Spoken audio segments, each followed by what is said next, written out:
Right now, I'm going to be joined by Ruby Santos, an amateur fighter out of Force of One in Clovis. I met her when she started off training at Fit NHB.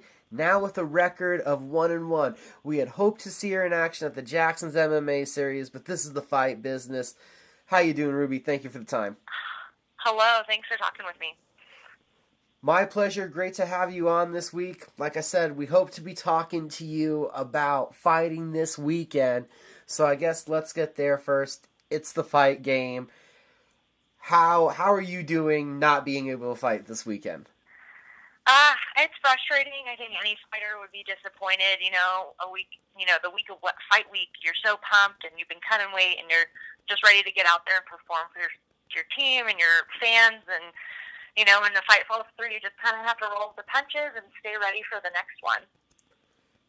As an amateur, how do you stay focused on possibly fighting when there's injuries, when there's opponent changes, when there's not a confirmation of a for sure opponent? How do you stay focused and stay in the gym through camp? Just really having a solid team behind me and a good coach kind of keeps me focused. And my support here at home, my husband's really supportive, and just staying at the gym. Don't leave and take that week break because you don't know what's going on. Like, you got to stay on it, keep your weight at a good weight, and just be ready to take on anybody. And at this point, for me, it was just like, tell me which weight I need to make, and I'll go there and I'll fight whoever. So that was kind of the mentality for this fight camp. Was that a little awkward with that flux, not knowing, I guess, how hard you need to diet? Because really, how many calories, how much energy you can put into that engine during the day, that really matters. Yeah, it definitely did. And I even, for this fight camp, I got with a personal trainer, so I was lifting 2 to 3 days a week on top of going to the gym 2 to 3 days a week and doing my own cardio on the side. So I put a lot of effort and time and money into this fight camp and to get, to my 100% best performance level, and then being jerked around a little bit on the weight. It was kind of a hard time for my trainers and stuff to know, like, oh, do I need to push her harder to drop the extra weight, or do we need to keep her here so she stays stronger?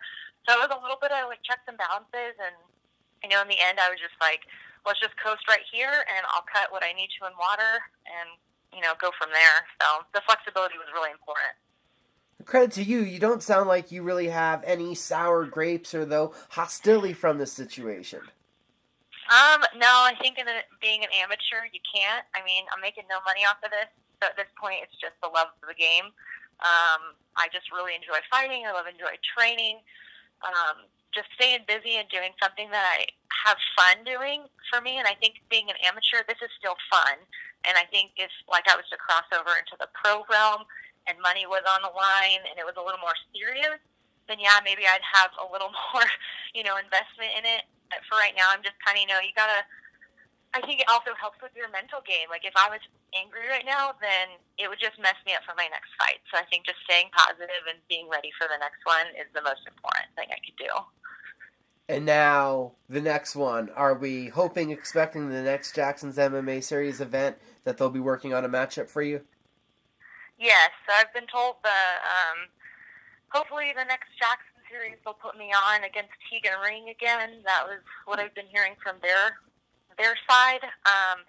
So hopefully that goes on. I'd really like to fight Tegan, hopefully at 115. I think it'd be a good fight for both of us, being kind of new upcoming amateurs. But honestly, I'm willing to fight whoever, whenever. So just someone throw me on the card. But I'm going to just stay ready, and I want to drop weight, so I want to fight at a lower weight class for this next one for sure. So that's the plan. I was there at Art of War when we saw you get your victory. What weight class was that fight at? That was a catchweight at 120. And then you're hoping now to go lower. Are you looking optimally for atom weight or a straw weight? I'm going to definitely straw weight. I think I'd be at my strongest. I'm a fun sized girl. I'm sure I'm only 5'3" on a good day, but I think I could be definitely dominant at 115. I still got some curves and meat on me, and I like to keep it that way. So I don't think I could ever really go down to atom weight and look healthy. But I think I think 115 would be like a solid weight class for me to perform in. Now I was there at the Art of War event, and Not many times you really fight with a home field advantage, but you literally work at the building that you fought at. I walk in and all the employees have your T-shirt on. What was that experience like for you, literally going to work to fight, working at the venue there, the Yeah. Civic Center? Yeah, it's just crazy. Working at the Civic Center has been such a blessing. It's kind of a job I fell into, and my boss, I say, is my hype woman. She tells anyone who will listen that I'm an MMA fighter, watch out.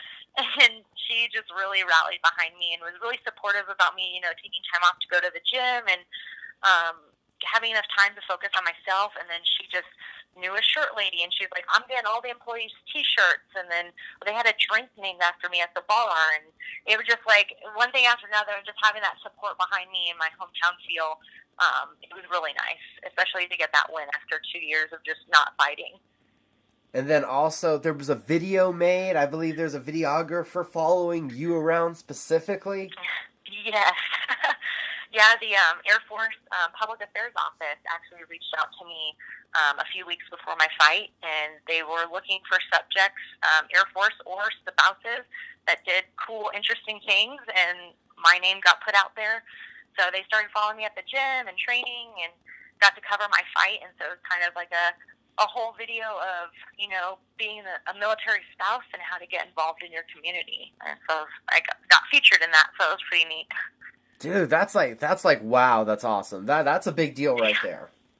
Yeah, definitely. It was crazy too because the video got shared all throughout different Air Force bases, and in 1 week, over 25,000 people saw that video. So it was just fascinating. Is it a little overwhelming as an amateur fighter? Like, wow.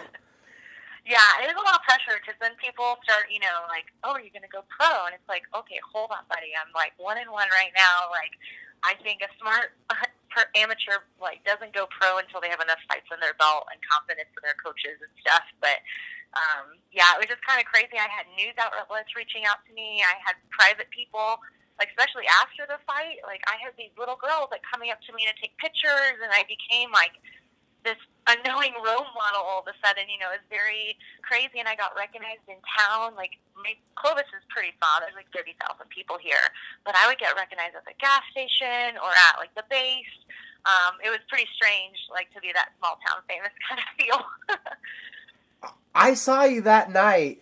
We took pictures and everything, and I didn't know if I needed to warn you that was going to happen because I started seeing it, and the videographer's sitting next to me and just, do you know Ruby? I'm like, oh yeah, no. Guys, I know her from before she moved to Clovis. Like, oh wow. Like, dude, you're like a superstar that night. I'm like, we're seeing everybody in the t-shirts, and I'm like, this is big. Wow. Yeah, it's definitely become something bigger, that's for sure. Now, also, as being an outspoken member of the community, how has that felt? Also taking it to the role model side of it quite quickly and unexpectedly. Yeah, I mean, it's been really I'm really taken aback about it. I never, I don't go out there planning to be some little girl or women role model.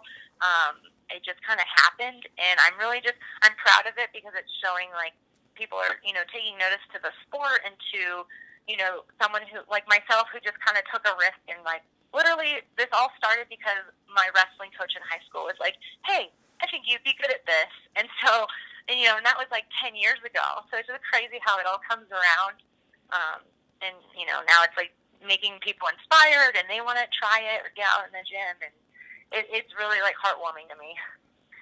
What did you think of your performance? We've talked about all of everything else outside the cage. But that was your second fight. It had been some time since King of the Cage, since that amateur debut. Tell us about the fight. How that felt different from the first one. Gosh, it felt so different. I was training at Fit for my first fight, and I think I just, at that point, I was still young. I wasn't taking it as seriously. For that fight, I actually cut 9 pounds, but didn't win, which I don't recommend to anybody. So that was really torturous on my body and my performance, and I don't think I physically looked the part either. I did, a side-by-side photo from this last fight to the fight before, and I can just see the difference in my body and the training I've been putting in compared to last time. It's been 100% better And I think it's just like, also I'm getting older and I'm feeling like I have to put a little more discipline into my game in order to be successful. So yeah, I think, the first fight I tell everyone, you're going to be scared. It's a fight or flight kind of feel. They lock you in this cage. And so it's a way different, I think, for your first one if you're not ready. It's scary. So the nerves were a little different, I think, for the second fight. I go in a lot confident. I was in my home turf. That kind of helped. And just having my teammates support me and, like, good coaching. For this fight and my last fight, too, I think I was just more prepared for this one, especially. Now, through marriage, is how you ended up down there in Clovis. Yes. Was it always the plan to continue to pursue MMA? Oh, gosh. No, I think I did want to find a gym. I know I had talked with John Judy before I moved, and I was like, hey, what do you recommend? Do you know any gyms out there? And he had known Eric Swan, so he was just like, hey, there is Force of One out there. Take a look at it. It's kind of one of our only options. There's maybe one other boxing gym in town. And so I went into Force of One, and I just kind of wanted to get back into the gym. I had taken a break once I got engaged and moved, and I was still in school at UNM.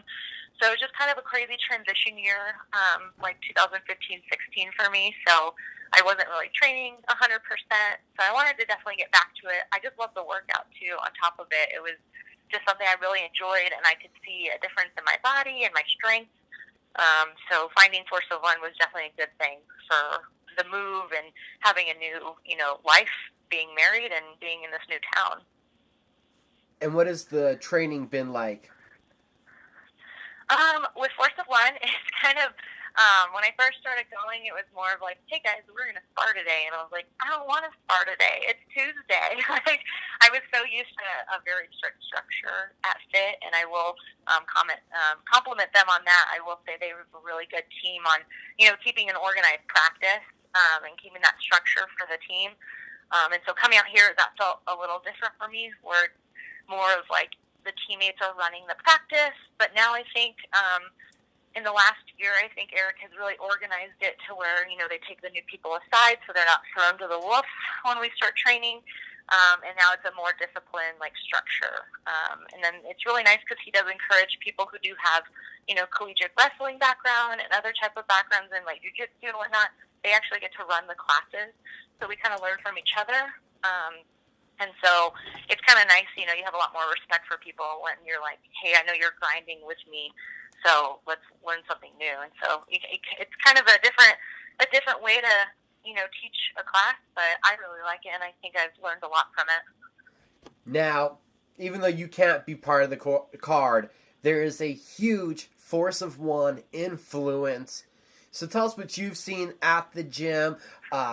Roy Cicito is going to be in the main event. Chris Cortez is in the feature amateur fight. I believe Quentin Carmichael and Matt Adcock are also from Force of One. So give us some info about them four.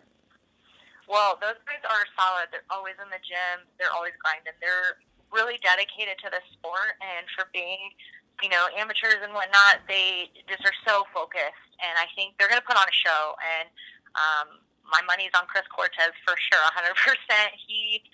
We've been rolling the last couple of weeks because he's around. We were fighting at the same weight, 125. So it was nice. He's the one guy in the gym who actually is my size. Everyone else has 30 plus pounds on me usually. So it was nice to actually roll with someone at my caliber. But he's a stunner. Everyone's going to be blown away. Chris always puts on a good show. He's strong for his size, too. So that guy's going to have a lot of work cut out for him, I will say. Matt Adcock, he actually works at Southwest Cheese, that big cheese plant company.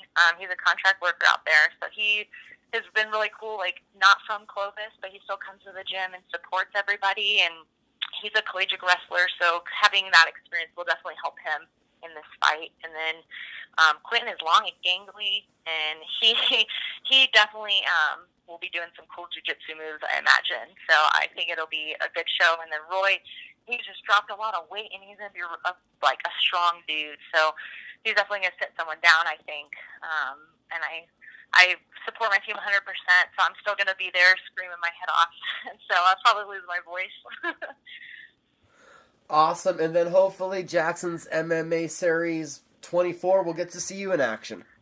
Yes, I'd love that. I think I'm definitely going to come out and put on a show like I would any other card. But I think I'm going to definitely have a more drive behind me, especially after this. A little intensity, kind of, and a little more. There's a little more behind this one after. Yeah, 100%. I think I think that's where the anger comes out. I'm not angry now. Like, I'm not angry at any particular person, but I think that, like, that anger kind of gets sparked when I'm in the cage, and I'm just, I'm like, I put a lot of work for this, and I'm gonna put it to them. I'm gonna show them that, like, this is what it takes to be a good fighter. So I'm gonna put on a show for sure. We don't get to see her this weekend, but I thought it was going to be a great story and a great interview, and it was. Ruby Santos, thank you for the time so much. Thank you. I appreciate it. It was great talking to you. Awesome. Have a good one. You too.